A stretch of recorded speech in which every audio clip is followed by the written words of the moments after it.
Been too long. Alô? Tem gente ali fora? Não, né? Estão sentadas ali? Então, tá ligada a caixa fora? Fora? Alô? Mauro, você está ouvindo aí fora? Está ouvindo? Ah, tá. Tá bom. Bom, tudo pronto aí? Bem-vindo, Mauro, quase sócio aqui da casa aqui, né? Bom, boa tarde aí a todas e a todos. Mais uma vez, obrigado aí por prestigiarem a Tapera aqui e agradecer a presença de vocês todas aqui, Helena, meu pai e muitos rostos aí já conhecidos aí, um prazer aí recebê-los. Agradecer especialmente a Patrícia aí, que gentilmente topou o nosso convite aí, né? A gente tinha tentado um pouquinho em outubro, mas ela estava, enfim, pré-viagem para os Estados Unidos, onde ela foi cobrir as eleições, e a gente já deixou agendada para o dia 19, né? E, enfim, é um grande prazer te receber aqui. A Patrícia tem uma carreira brilhante, aí, já foi correspondente em Washington quando da eleição do Obama, né? E a crise financeira. Então, tem feito matérias aí ousadas, né? Se me permite a expressão, ali no campo de batalha ali sírio, na fronteira da Turquia, né? Você teve no campo de refugiados ali, teve a do Ebola em Serra Leoa. Enfim, a Patrícia, vocês devem acompanhar aí na Folha de São Paulo a cobertura que ela faz aí de política internacional, mas um pouco, às vezes, aqui também de repercussões no Brasil de temas de política internacional, não é isso? Enfim, para a gente é uma honra assim, te receber assim, super premiada, autora de 2 livros, um sobre a Índia e sobre a China, quer dizer, sobre 2, não é que ela escreveu sobre o Uruguai, gente, ela escreveu sobre a Índia e sobre a China, né? Não, o Uruguai é legal, mas, deixa eu ligar aqui, mas não é uma civilização com 5.000 anos, né? Enfim, venhamos e convenhamos. Então, enfim, sem mais delongas, acho que todo mundo acompanhou um pouquinho aí as coisas nos Estados Unidos. Quando a gente conversou, a Hillary ia ganhar, sem sombra de dúvida, a Hillary ia ganhar, etc, etc, etc, tudo tranquilo e etc. Eu mesmo me chamaram um dia para falar numa faculdade, e eu falei, não, a Hillary vai ganhar até na Geórgia, tal, assim, sabe? E os alunos lá nunca mais vão querer ouvir o diplomata, né? Enfim, e, de repente, tudo mudou. Aí a gente está nessa situação. Agora o Trump está começando a chamar suas primeiras figuras. Enfim, vou deixar para a Patrícia aí falar. A ideia é ela conversar, eu levanto umas bolas aqui para ela, e vocês, daqui um pouquinho mais para frente, vocês fiquem à vontade para fazer perguntas, comentários, e aproveitar aqui a presença dela aqui, que realmente é muito legal. Então, valeu, Patrícia. Oi, gente. Bom, primeiro eu queria agradecer. Eu que fico super honrada de vir aqui. Estava doida para vir, e a gente não estava conseguindo. Tá funcionando? Tá funcionando, né? E, na verdade, eu não preparei uma coisa para falar. Se você quiser fazer as perguntas, assim, eu, como você, também caí do cavalo. Acho que... sei lá, a não ser uma vidente que saiu no jornal, ninguém acertou isso. Ninguém achou assim. Para você ter ideia, no dia da eleição, o site do New York Times, que tem aquele upshot que dá as chances de vitória, de manhã eram 85%. Bom, daí fecharam as urnas, caiu para 50%. E daí ladeira abaixo. E as pessoas, foi a coisa mais... Pouco tempo antes, também, a gente estava discutindo se a gente ia fazer uma matéria sobre o landslide da Hillary, que desde 84, quando o democrata Mondale perdeu, que ele só ganhou em um estado, se ia ser a mesma coisa. Então, assim, todo mundo estava errando muito. E aí, bom, você tem várias explicações para esses erros, né? Ninguém sabe exatamente como é que eles conseguiram errar, mas uma das coisas interessantes que eu acho que tem em comum com o referendo do Brexit e com o referendo da Colômbia, todos esses lugares o voto não é obrigatório. Então, você tem uma grande incógnita que quem é que vai aparecer para votar? O cara acorda com dor de cabeça, está chovendo, ele não vai. E todos esses modelos desses institutos, eles sempre se baseiam no likely voter, ou seja, o cara que provavelmente vai aparecer para votar. E eles, a partir de votos de regiões anteriormente, e um dos erros foi eles superestimaram quantos brancos de maior grau de instrução iam aparecer para votar, que iriam votar mais na Hillary. E superestimaram isso. E subestimaram os brancos com baixo grau de instrução. Eles fizeram um pouco a pesquisa na área rural. Teve uma separação muito grande entre a votação urbana e votação rural. Se você olhar o mapa, a Hillary ganhou com folga nas áreas urbanas, grandes áreas urbanas. Nas áreas rurais, que inclusive eram mal pesquisadas, você tinha pouca gente indo lá fazer pesquisa com o eleitor, teve esse voto maciço. Eu tive a sorte de passar um tempo dessa viagem. É a terceira eleição que eu cobri, né? Eu cobri a do Obama, a primeira, que foi sensacional. Foi até ruim, porque é difícil você se manter neutro, né? E eu me lembro que, quando o Obama ganhou, 4 de novembro, em Chicago, teve era apuração e estava todo mundo nesse parque. E aí você via os jornalistas, teve um show do Stevie Wonder, porque o Stevie Wonder sempre abria os comícios dele. E você via os jornalistas chorando de emoção, comemorando. Era o fim da imparcialidade jornalística. E dessa vez, também, para o outro lado, né? Porque meio que ficou todo mundo engajado para não deixar esse maluco ganhar. Mas o que a gente subestimou é isso. Os Estados Unidos não é Nova York, não é Califórnia, não é Miami. Estados Unidos é o meio. Então, assim, eu passei um tempo em Ohio e no oeste da Pensilvânia. Eu fiquei 20 dias lá, né? E achei que foi muito bacana, porque é isso, você entender quem é o americano médio. E aí você tem toda uma teoria, assim, que foi também o que aconteceu no Brexit, que é essa pessoa, o branco com menor grau de instrução, de classe média, não é o super pobre, é um cara de classe média que ele acha que o Estado só ajuda se você é muito pobre, ou seja, ele olha com desprezo as minorias, negros, hispânicos, as pessoas muito pobres que estão vivendo de welfare, né, de benefícios do governo. Ele acha que os democratas só ligam para essas pessoas, o Partido Democrata só liga para essas pessoas, só faz políticas para essas pessoas, e ele acha que é injusto, do tipo assim, as pessoas estão furando a fila, eu estou aqui, eu estou perdendo com a globalização, eu tinha um emprego ótimo numa fábrica, e aí eu perdi porque a fábrica fechou e foi para o México ou para a China, e, enquanto isso, os democratas só ajudam os pobres ou os muito ricos, e a gente está aqui abandonado. Foi esse cara que o Trump convenceu. Se fosse uma coisa só do super pobre, porque no começo as pessoas começaram a falar assim, isso foi uma coisa do voto white trash, né, que eles dizem, que aquele cara é um branco muito pobre, que mora num trailer, que vive de benefício do governo. Mas não é só isso. Você teve um pouco desse voto que tinha um elemento muito grande de racismo, né, eles votaram contra essa diversidade crescente da sociedade americana, né, diversidade étnica e racial, mas também teve essa classe média, que você tinha um pouco de racismo, mas você tinha muito mais de uma revolta, tipo assim, olha, estão furando a minha fila, está todo mundo passando na minha frente, a gente está se ferrando com os acordos de comércio, ninguém presta atenção na gente, etc, etc. E, de repente, chegou o Trump com um discurso super populista, super fácil, para eles entenderem, entendeu? Eu vou, por exemplo, esse lugar em Ohio que eu fui, eu me lembro que eu fui fazer 2 matérias, eu vou falar rapidinho, assim. Uma das matérias foi uma matéria que eu fiquei muito impressionada, que foi da epidemia de overdose de heroína nos Estados Unidos. Nessa mesma América profunda, você tem um crescimento enorme nas mortes. Já morre mais gente de overdose de heroína do que acidente de carro. É uma coisa muito impressionante.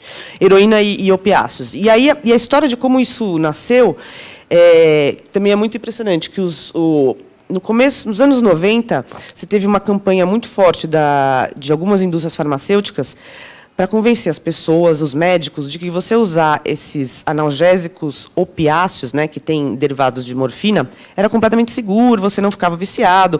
E foi tão bem sucedido que você ficou com milhares de viciados nesses analgésicos. Isso virou um mercado. Você passou a ter, assim, médicos que prescreviam isso, gente que vendia receita, tráfico na rua, etc. Era um vício caro.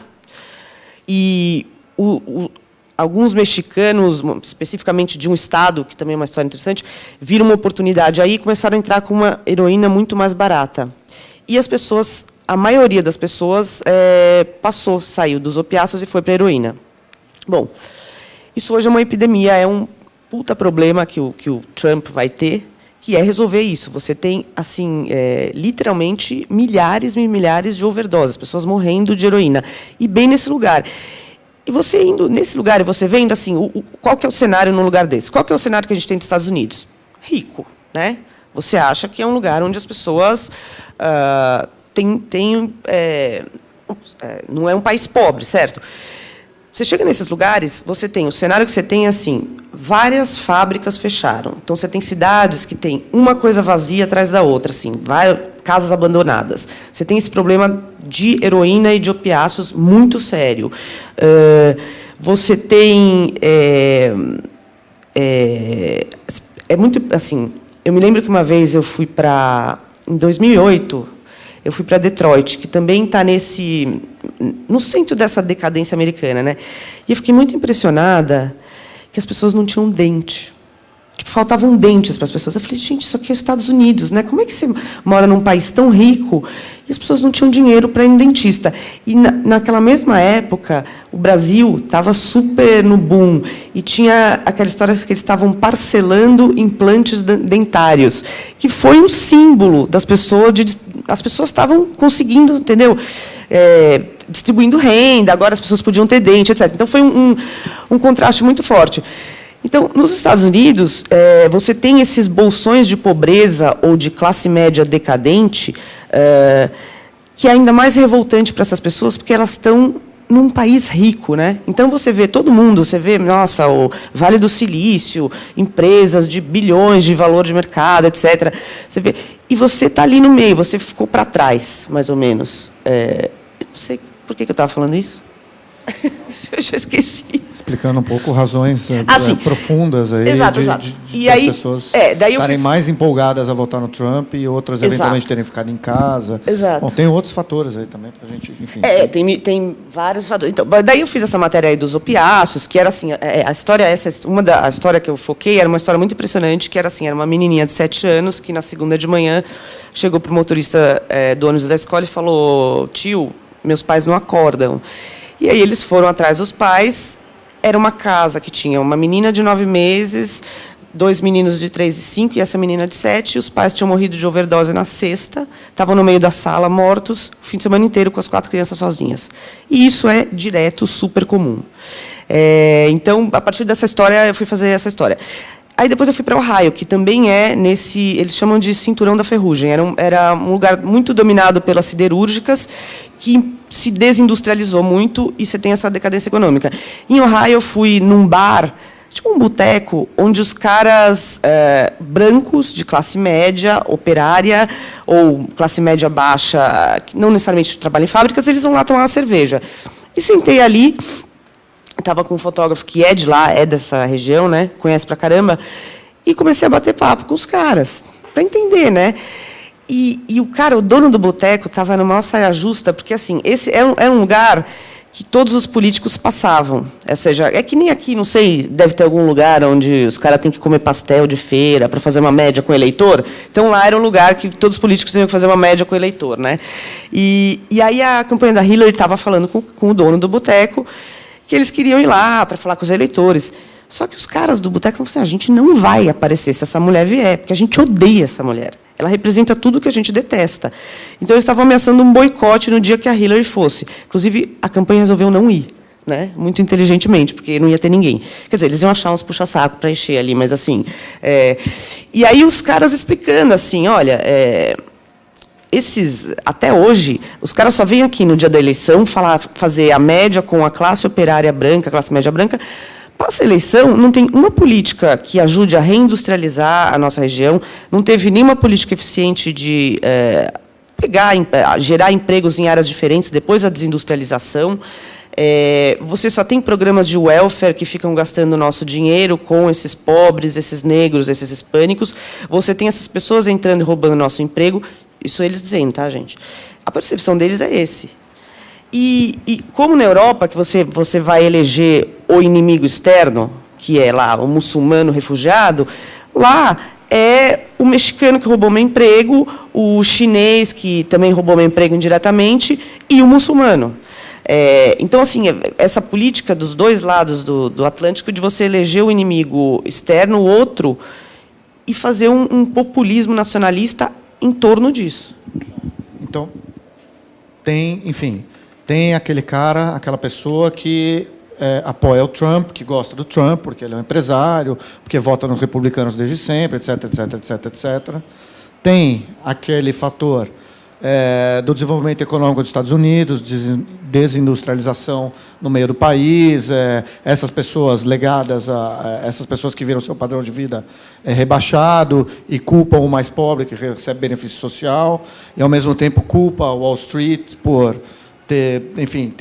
os bancos terem sido salvos e sem os executivos terem sido presos, 2008. etc, etc, etc. E tem esse terceiro fator também, que é a antipatia pessoal da Hillary, como, enfim, e aí você pode dizer antipatia porque ela por causa do período do Clinton como presidente, por ela como secretário de Estado ter sido durona, machismo, ou uma miríade aí de fatores. Eu acho que, assim, enfim. O Partido Democrata tem que fazer uma meia-culpa do seguinte: a Hillary era uma péssima candidata. Ela é péssima, assim, ela não tem o menor carisma, assim. Eu me lembro na 2008 quando ela concorreu nas primárias contra o Obama, a mulher é ruim. Sabe assim, ela não nasceu para aquilo. Ela tem um domínio de políticas, ela é uma pessoa super inteligente, super bem formada, foi uma secretária de Estado muito boa.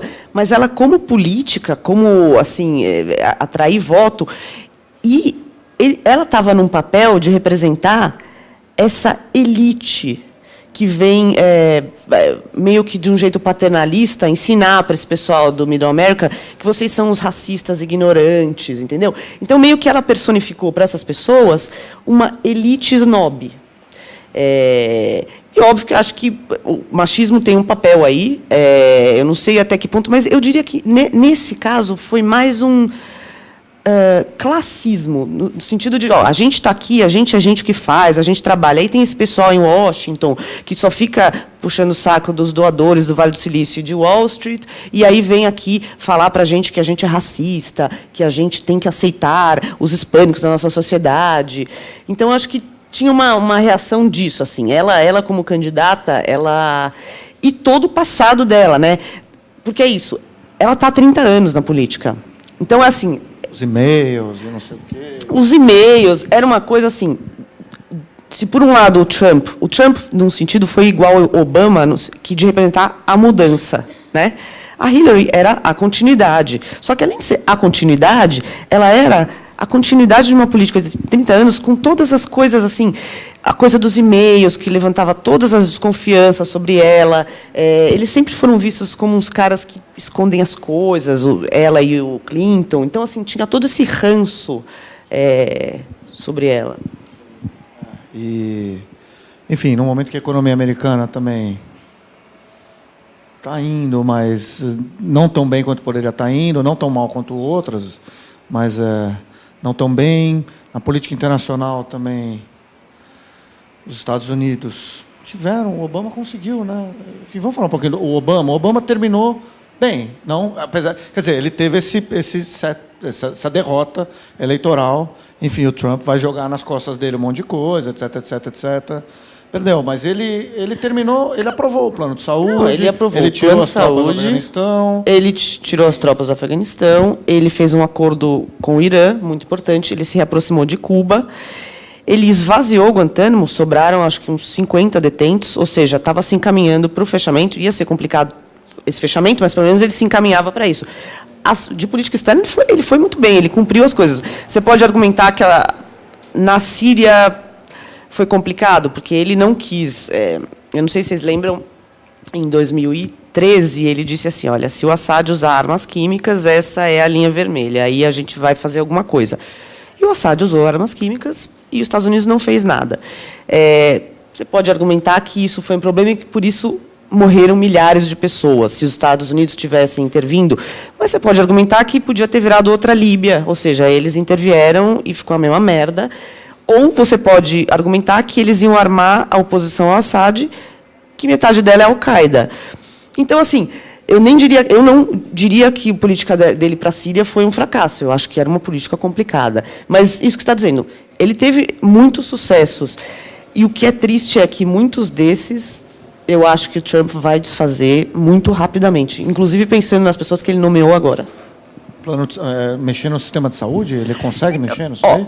Sistema de saúde é engraçado. Ele deu uma entrevista no domingo falando assim, na verdade tem uns pedaços muito bons dessa lei de saúde, por exemplo, de incluir os filhos até 25 anos no plano dos pais e proibir os planos de saúde de excluir as pessoas que têm doenças pré-existentes.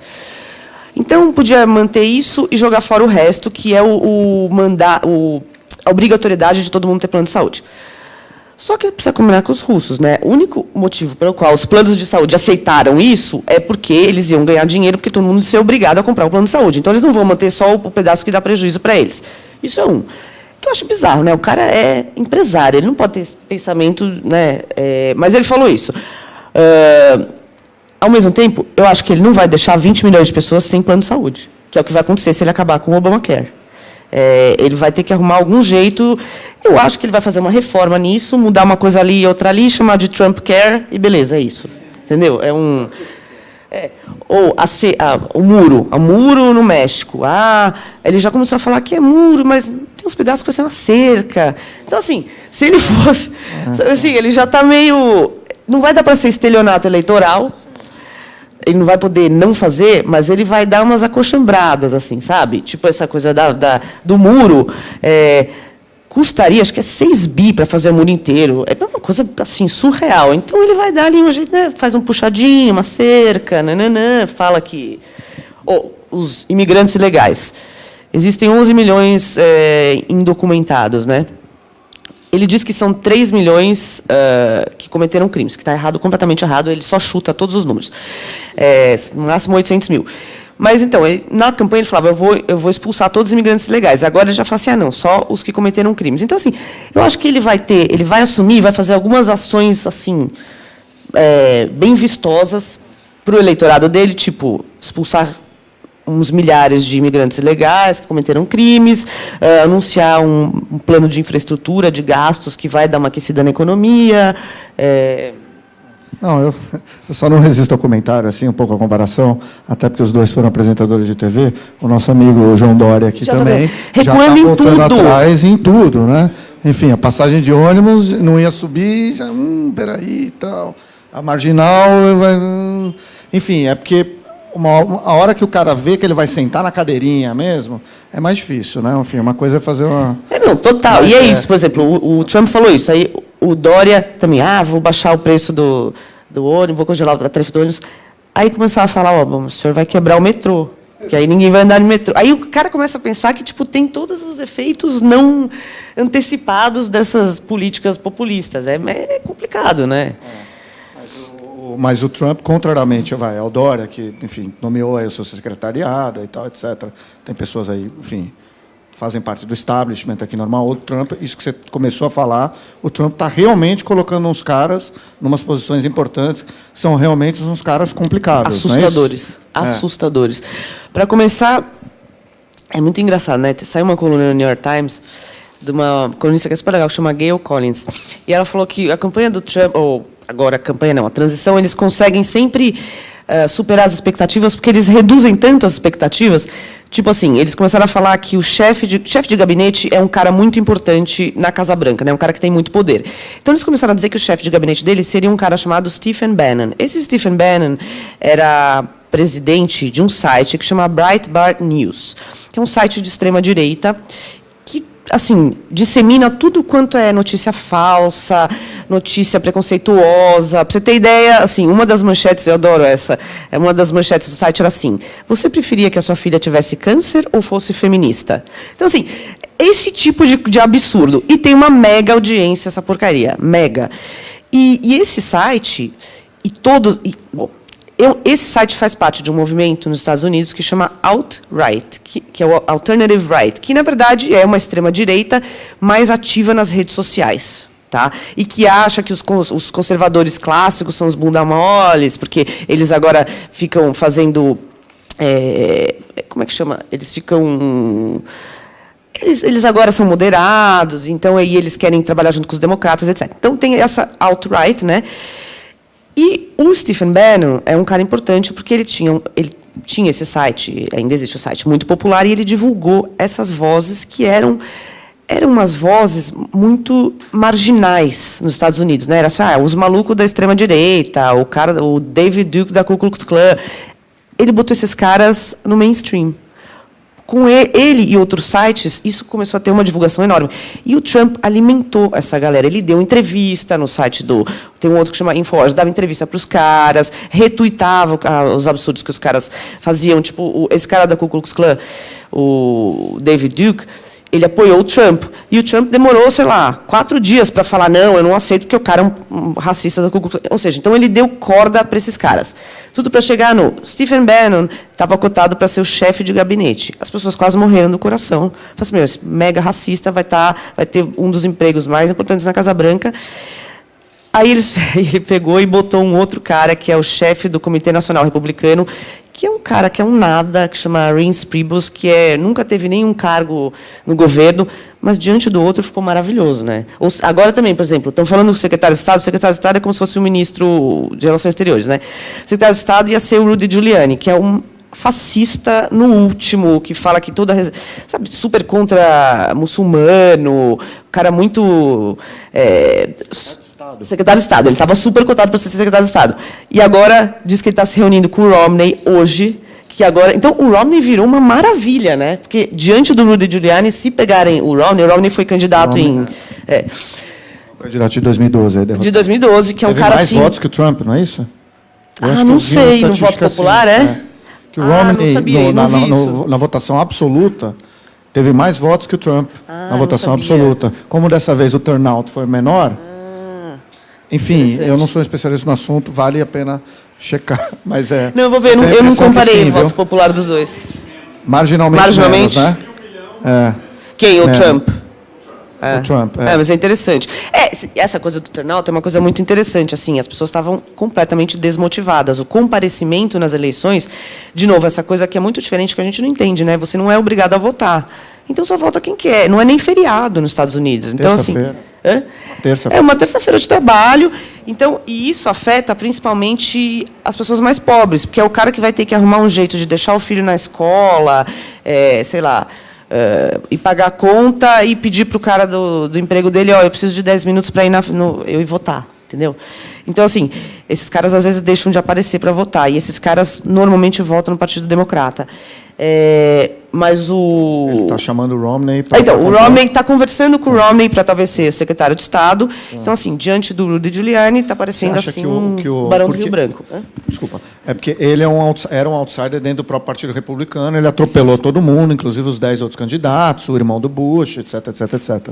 Você acha que agora, com essa vitória que ele teve, com um controle na Câmara e no Senado, que os republicanos têm... É uma força de atração muito grande aí para os republicanos comporem com ele. Você acha que ele vai compor dentro do Partido Republicano? É engraçado isso, né? Eu acho que tem eu acho que tem dois lados. Todo mundo falou assim, esse cara não tem quadros. Ele não era do Partido Republicano, ele nunca teve um emprego no governo, ele vai ter que fazer concessões para convencer republicanos com credibilidade a fazerem parte do governo dele. Aí ele anunciou 3 malucos, que foi o Bannon, de estrategista-chefe, o Flynn, que é um general, como chama? Não é aposentado, reformado. Reformado? Não, como chamam? Na reserva. O general na reserva, que foi demitido pelo Obama, porque também era um cara muito radical, anti-islâmico, e nomeou... um cara, imagina, o secretário de Justiça, né, o Attorney General, vai ser um cara que...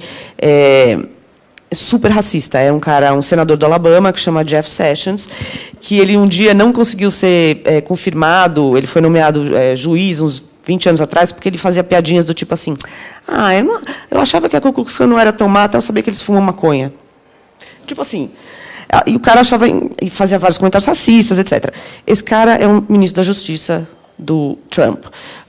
Esse cara, que é o mega anti-islâmico, vai ser o National Security Advisor, que é como se fosse um conselheiro de assuntos internacionais, mas que tem bastante poder. E pegou um cara do Tea Party para ser o diretor da CIA. Um cara super anti-Hillary. Então, as pessoas estavam achando que ele ia nomear pessoas moderadas. essas 3 primeiras nomeações foram assustadoras. Mas, agora ele está conversando com o Romney, para secretário de Estado. Isso poderia ser uma coisa um pouco mais tranquilizadora. Agora, o negócio dos republicanos comporem. Por acaso, eu tive com 2 pessoas do governo americano que estavam aqui, a gente fez um jantar, etc. E vai ser muito louco que os republicanos moderados vão fazer oposição às loucuras do Trump. Como você vai ter os republicanos comandando o Senado e o Congresso, no Senado você tem alguns republicanos moderados que vão funcionar como contrapeso ao Trump, ou pelo menos essa é a esperança. Mas os republicanos moderados, mais os democratas, eles conseguem uma maioria no Senado, será? Enfim. Olha, ele vai para conseguir confirmar. Agora eu esqueci exatamente quantos senadores. Eu sei que os republicanos 60, não têm mais de 60. Tá.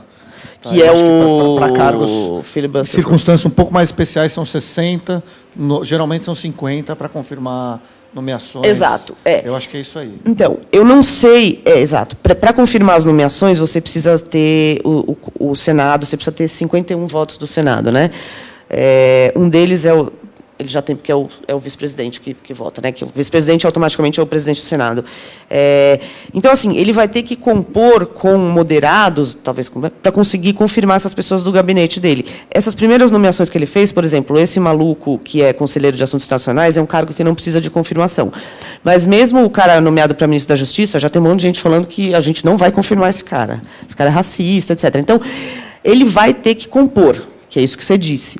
E os republicanos, você já vê vários republicanos engolindo tudo que eles falaram contra o cara, do tipo, o Mitt Romney é um cara que não apoiou assim, o Trump na campanha, falou, olha, não acho que é um candidato razoável, etc.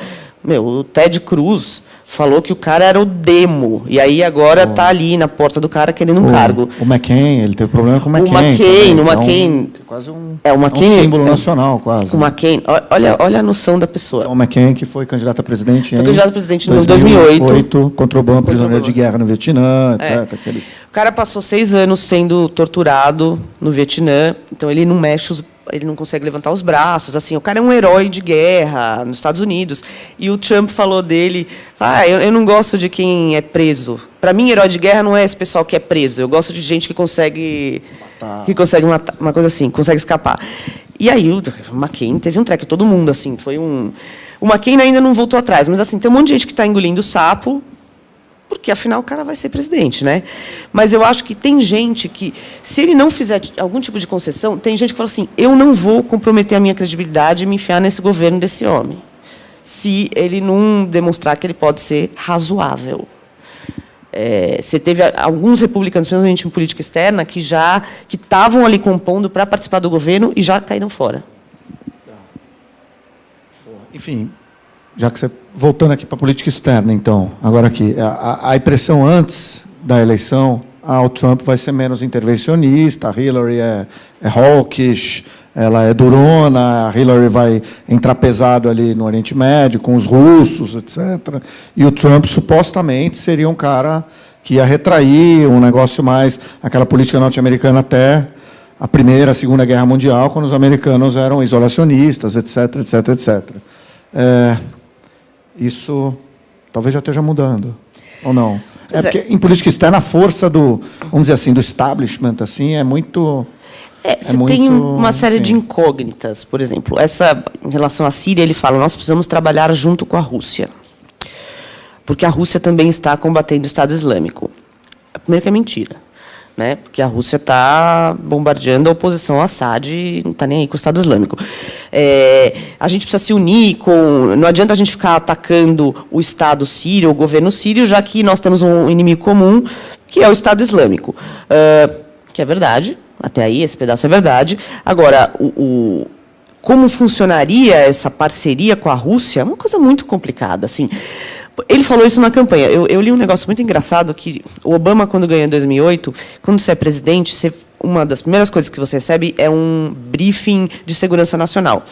Então, você vai lá, senta com o cara da CIA, o cara da não sei o quê, e eles falam assim, olha, é o seguinte, a gente está enfiado nessa guerra, a gente tem agentes undercover aqui, a gente tem uma prisão secreta da CIA, não sei aonde. E aí o Obama brincou que falou assim, ainda bem que a janela tinha grade, senão tinha me jogado para fora. Porque é muito fácil você falar que você vai trabalhar com os russos, romper com não sei quem, enquanto você não sabe aonde você está metido.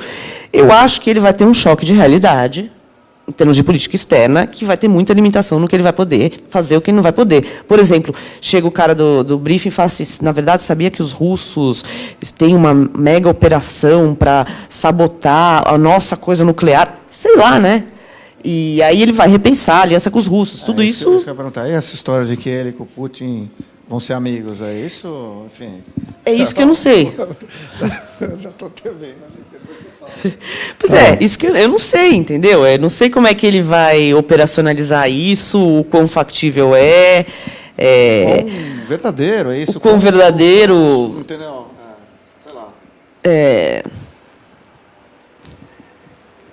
estou pensando uma coisa maluquinha aqui, mas que eu acho que tem alguma coisa a ver. O que a Rússia está fazendo na Síria quando ela ajuda, concretamente, a dizimar crianças e médicos? Vai, Patrícia, nossa maior especialista em Síria aqui no Brasil. Aqui. Quem dera eu ser especialista. Eu não sou nada especialista. Eu já estive lá algumas vezes, mas eu não sou nem um pouco... E é um negócio muito complicado de explicar, mas assim, é basicamente assim. A Rússia tem uma base militar na Síria. E, para a manutenção dessa base, ela continua uma aliança... Desde o pai do Bashar Assad, do Hafez Assad, eles têm alianças com a Rússia, estão aliados à Rússia. Então, a Rússia quer manter o Assad no poder. Para manter o Assad no poder, eles estão apoiando militarmente o Assad. Em Alepo, especificamente, onde estão matando várias crianças, eles têm feito uma técnica assassina, que eles deixam as pessoas morrerem de fome.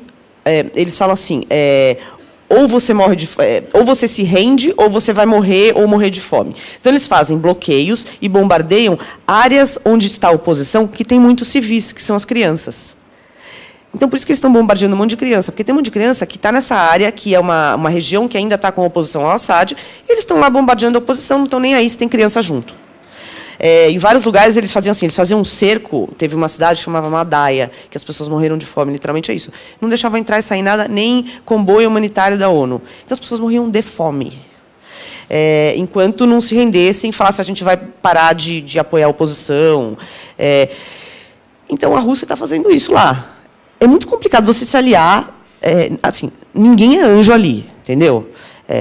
Muito menos os Estados Unidos, que você pode argumentar está na origem da merda toda em 2003 com a visão do Iraque. Mas, assim, é muito difícil você justificar apoiar a Rússia nesse sentido, né? Eu não sei se você concorda. É isso, não tem santo, né? E é difícil, né? Na guerra, enfim, eu não sei, é difícil. Eu queria... O Trump fazendo... Enfim. A mesma coisa como, sim. De bombardear, etc.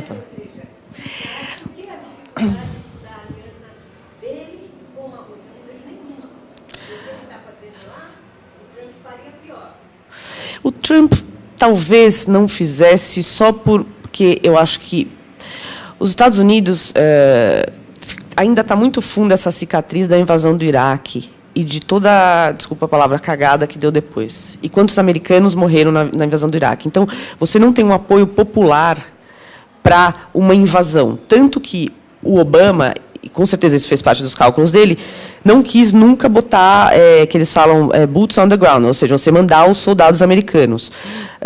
O Trump é maluco, mas ele quer ser amado e popular, entendeu? Ele vive disso. Ele... Sabe, eu estou partindo do pressuposto que ele é uma pessoa racional, que é um grande pressuposto, né? Então, ele sabe que não tem apoio nos Estados Unidos, um apoio popular, para uma invasão. Na Rússia, eles estão achando maravilhoso. Tem um super apoio popular para esse neonacionalismo, porque E aí eu estou fazendo uma explicação muito superficial, porque eu não sou especialista em Rússia nada, mas os caras ficaram com uma coisa muito mal resolvida da queda da União Soviética, dessa decadência do Império Soviético. Então, você tem uma demanda na população russa para esse nacionalismo, para esse expansionismo militar, vide a invasão da Crimeia. Então, nos Estados Unidos, não tem esse apoio. Você vê todas as pesquisas, e a gente acha que as pesquisas estão certas, a gente não sabe mais nada, mas a gente imagina que elas estejam certas, a população não apoiaria isso de jeito nenhum. Eu acho que esse seria o único freio para ele. Bom, antes da gente abrir aqui de maneira mais estruturada aqui para a participação, só 2 temas assim, para aí depois a gente puxa. A gente já falou um pouco da política interna, de como foram as eleições, de política externa.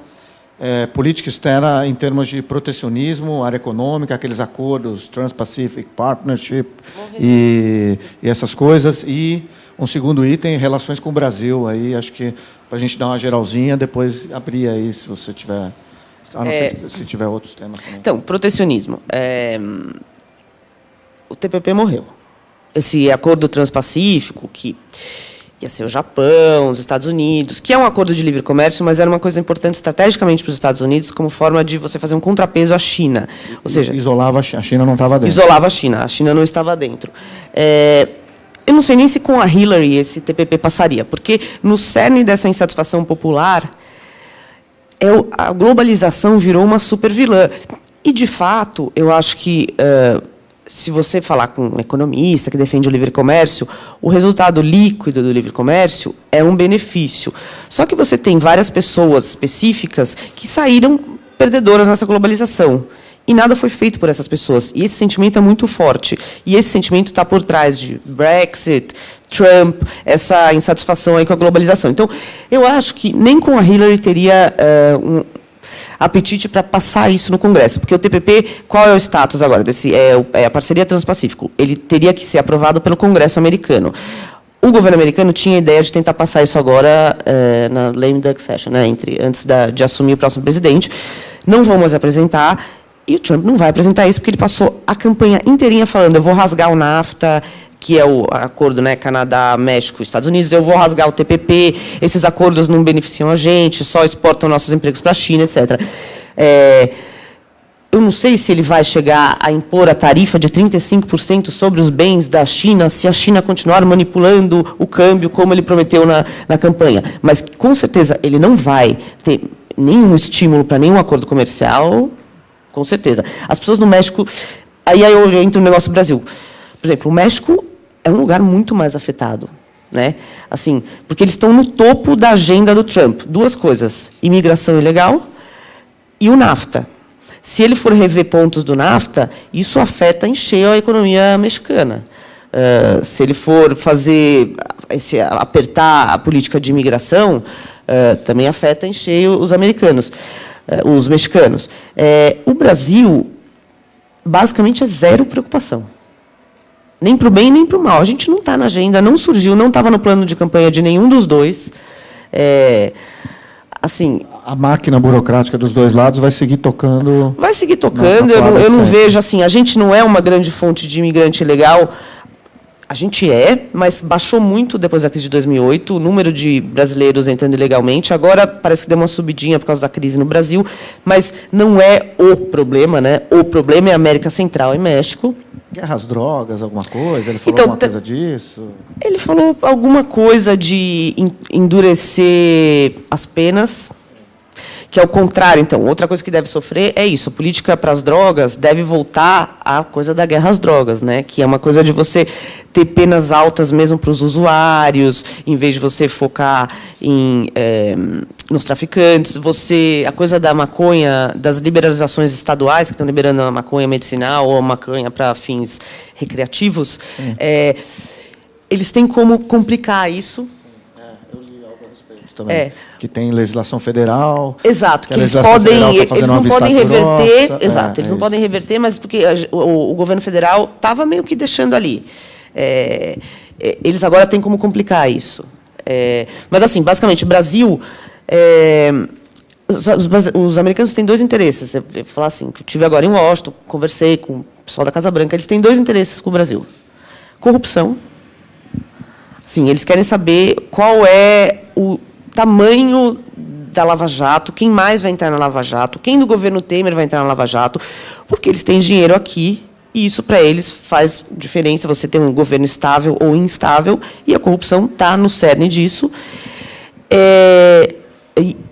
Bom, corrupção é a coisa número 1. E a economia brasileira, se a economia brasileira vai se recuperar ou não, porque, de novo, eles têm investimento aqui e isso pega no bolso deles. Qual seria uma outra preocupação? Venezuela. Venezuela, porque a gente poderia ajudar, de alguma maneira, a... Não sei o que dá para fazer ali, né? Você ter um desastre humanitário um pouco menor, enquanto se desmantela o governo Maduro, de repente, então, ter uma ajuda do Brasil. Isso eles sempre falam, né, que eles querem, porque uma coisa... Por exemplo, para o Maduro, é uma bênção ter o Trump, porque vai ser o... Vocês lembram quando ele falava que o Bush cheirava... O Chaves falou... O Chaves falou que o Bush cheirava enxofre, não sei o quê. Agora, o Trump, com essas bobeiras que ele faz, vai virar um enxofre de novo. É tudo que o Maduro quer, um cara para ele culpar de tudo. Então, nesse sentido, para os venezuelanos é ruim, para o povo venezuelano, para o Maduro é bom. Tem um negócio, talvez, aí, você falou desses anti-islamitas aí no departamento, no aparelho de Estado, aí tem, eventualmente, tríplice fronteira, aí alguma coisa, mas... Eles vão falar, vou voltar a falar dessa bobeira aí. Eu acho uma bobagem também, mas, enfim, não sei, também não tem... Uma preocupação deles agora, que eu achei muito... os haitianos que estavam aqui no Brasil, muitos estão indo ou para o Chile ou para o México, porque não tem emprego aqui, está difícil. E muitos têm, tipo assim, mais de 1.000 aglomerados na fronteira do México com os Estados Unidos. E os Estados Unidos querem devolver para o Brasil. Que é uma coisa absolutamente surreal, né? Assim, tipo, os caras vão à força, você vai socar no avião. Ele não quer ficar aqui, porque não tem emprego aqui. Eles estão tentando entrar lá. Eles têm... os haitianos nos Estados Unidos têm uma política específica para eles, que chama... É um status de proteção temporária, que eles entram e não podem ser automaticamente deportados, porque o país deles vive uma crise humanitária, etc., etc. Então, assim, eles querem se livrar desse pepino, do ponto de vista deles, então estavam tentando convencer o Brasil a receber de volta. E o Brasil falou, claro, se eles quiserem vir, a gente recebe, mas se eles não quiserem, a gente não vai deportar, aceitar a gente mandar da força. E Cuba, hein? Cuba. Tem então, volta? Cuba é um mistério. Esse espaço que o Obama deu. Então, ele ganhou na Flórida, né, o Trump. Foi. Enfim. O voto hispânico dividiu muito, né? Os cubanos, principalmente os cubanos americanos de primeira geração, que são muito anti-Fidel, anti-Raul Castro, votaram maciçamente no Trump. O Trump tem sido meio ambíguo na política com Cuba.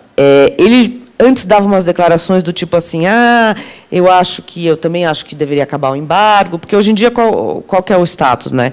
Você tem o Obama, por meio de várias ordens executivas que seriam equivalentes a medidas provisórias, é isso? Não, mais um decreto executivo, decreto de lei, assim, que é uma coisa federal, que o governo faz sem ter que passar pelo Congresso. Ele conseguiu se reaproximar ali com Cuba, reabriram a embaixada, abriram para viagem, todo esse movimento que começou no dia 17, eu me lembro porque eu fui para Cuba neste dia, 17 de dezembro de 2014, se não me engano. Tudo isso foi feito com medidas, com essas ordens executivas, né?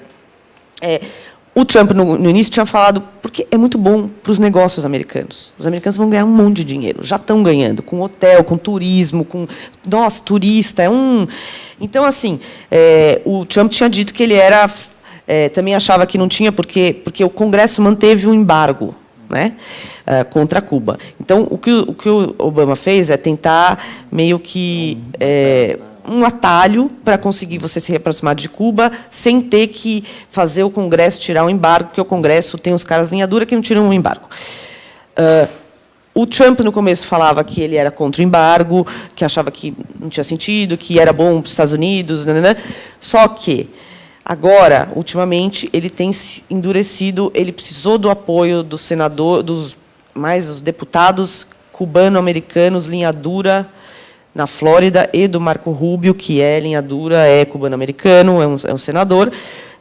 Então, ele meio que deu... Ele talvez tenha que fazer, das pessoas com quem eu falei, tenha que fazer algumas medidas simbólicas, do tipo o Obama deixou vocês trazerem $1.000 em charuto, agora vocês não podem mais. Agora não é todo mundo que pode viajar para lá, é só X, Y e Z. Mas acho que reverter tudo... Tem um negócio que eu li, um artigo que eu li, que diz que a nova geração, vamos dizer, os filhos dos exilados cubanos, nova geração de cubano-americanos, eles não têm compreensivelmente, até aquela raiva,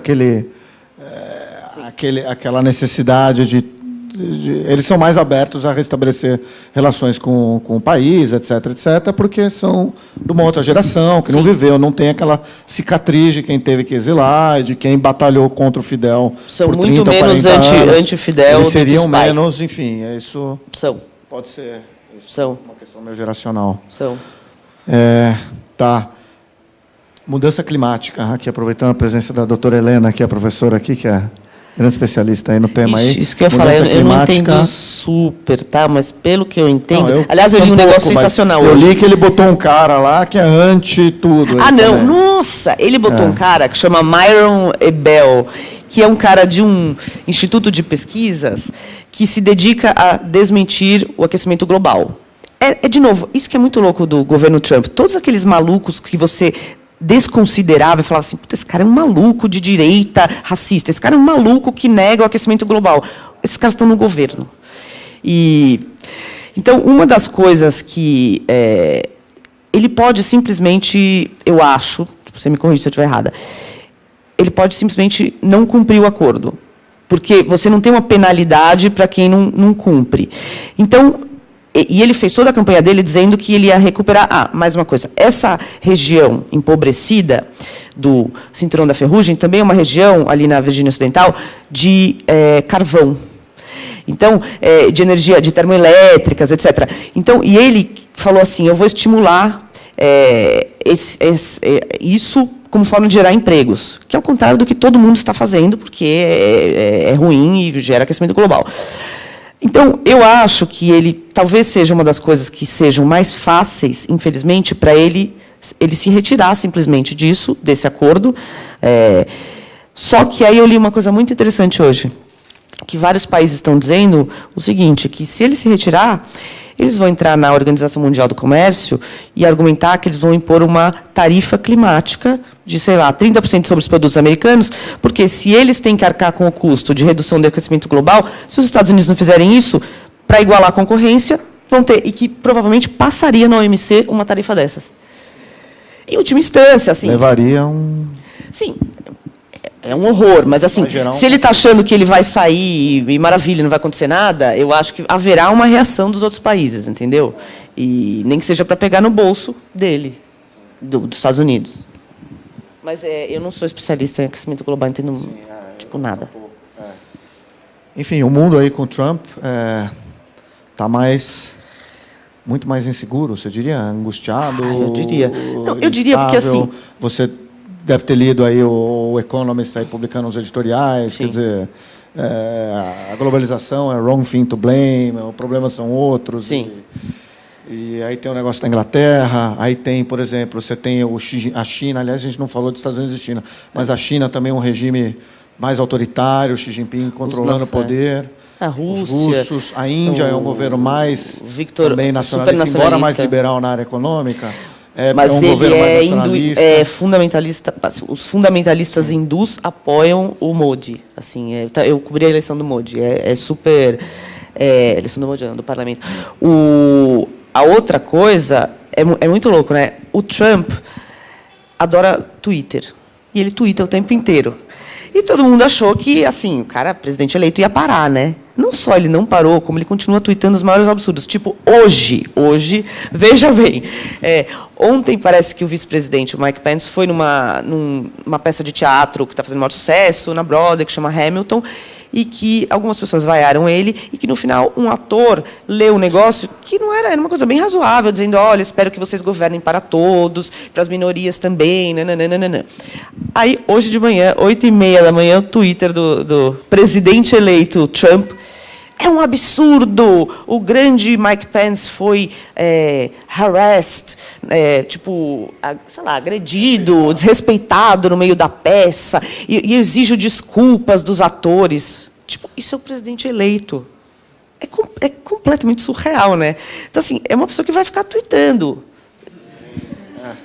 Tem as declarações do Macri, né, o presidente argentino, né, muito antes do...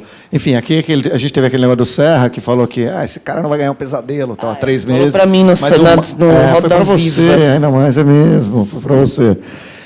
Mas teve o negócio do Macri, né, o presidente argentino, que fez negócios, as famílias bilionárias aí, fizeram negócios, uma com a outra, faz uns 15 anos, né, sei lá, faz um tempo aí. E o Macri, acho que fez umas declarações, enfim, que ele deve se arrepender muito atualmente, dizendo que negociou com o Trump no passado e que esse cara é o maior louco do planeta, é impossível negociar ele com falou ele. Isso? Ele é um sem noção.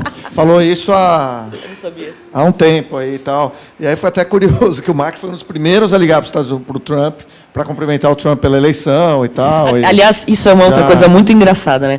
Como os caras não têm estrutura em nada, toda essa coisa dos telefonemas